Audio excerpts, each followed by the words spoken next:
بادشاہ نے اپنے بیٹے کو پڑھانے کے لیے ایک استاد صاحب کا بندوبست کیا۔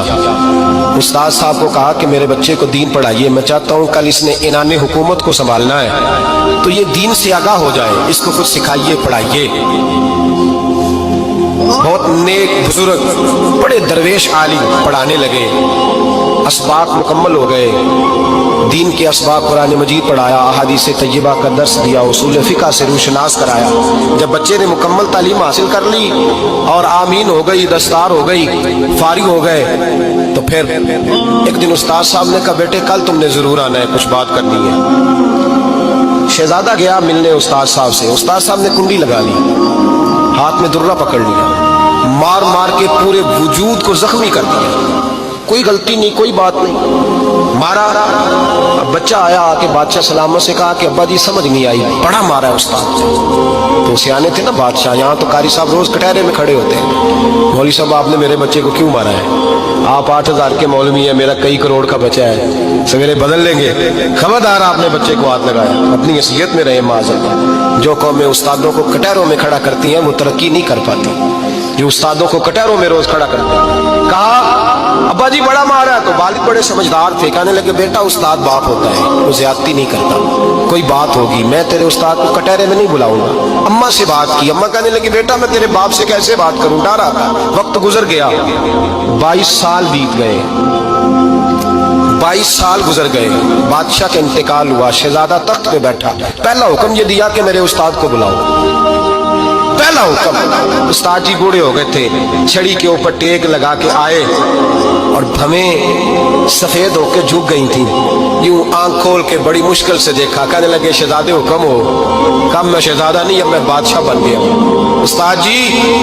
22 سال بیت گئے، آپ نے مارا تھا، پر وہ درد کیونکہ زیادتی کی تھی، میرا قصور کوئی نہیں تھا، تو نہ میری روح سے درد گیا ہے نہ میرے جسم سے گیا ہے، میں بے اختیار تھا، پوچھ نہیں سکتا تھا، آج با اختیار ہوا ہوں۔ سب سے پہلے پہلا حکم آپ کو دیا، بلایا ہے، بتائے کیوں مارا تھا، کیوں مجھے مارا تھا، میری زیادتی بتائے۔ تو استاد بوڑھے استاد کی آنکھیں آنسوؤں سے بھر گئی، کہنے لگے بیٹے بس آج کے دن کے لیے مارا تھا، یہ جو دن آ گیا نا میری زندگی میں اس لیے مارا تھا، یہ میں چاہتا تھا میری زندگی میں وقت آج کے، بس میری مراد پوری ہو گئی۔ کہا صاحب کس لیے، مجھے بھی سمجھائے۔ آپ فرمانے لگے کتنی دیر ہو گئی تجھے مار کھائے ہوئے، کتنا زمانہ بیت گیا؟ کہنے لگا 22 سال۔ فرمایا زخم بھولے تو نہیں، درد ختم تو نہیں ہوئی، تمہیں بات ایک منٹ کے لیے بھی تمہارے حافظے سے محو تو نہیں ہوئی؟ کہ استاد جی روز رات کو یاد آتی، روز خیال آتا تھا۔ استاد کہنے لگے بھائی تو بے اختیار تھا، پوچھ نہیں سکا، 22 سال تجھے یاد رہا، مجھے پتا تھا تو ایک دن حکمران بنے گا، میں نے تجھے اس لیے مارا تھا کہ بیٹے یاد رکھنا، کسی پہ ظلم نہ کرنا، اگر تجھے 22 سال تک یاد رہا ہے تو جس پر تو ظلم کرے گا اسے بھی قیامت تک یاد رہے گا، اور یہ یاد رکھنا تو آج با اختیار ہوا تو تو نے مجھے بلا لیا ہے، قیامت کے دن غریب با اختیار ہو جائیں گے، مظلوم با اختیار ہو جائیں گے، وہ با اختیار ہوں گے باللہ الواحد القہار، رب کریم کی بارگاہ کے اندر ان کا اختیار ہوگا، اکیلے اللہ کی حکمرانی ہوگی، پھر وہ بلائیں گے بڑے بڑے کج کلا، دنیا میں جن کی پگڑیاں اونچی تھیں وہ سر جھکائے کھڑے ہوں گے، دنیا میں جو ڈکٹیٹر بنتے تھے ان کی پشتیں لال ہوں گی، ان کو غدار لکھا جائے گا، قیامت تک نہیں بھولے گا۔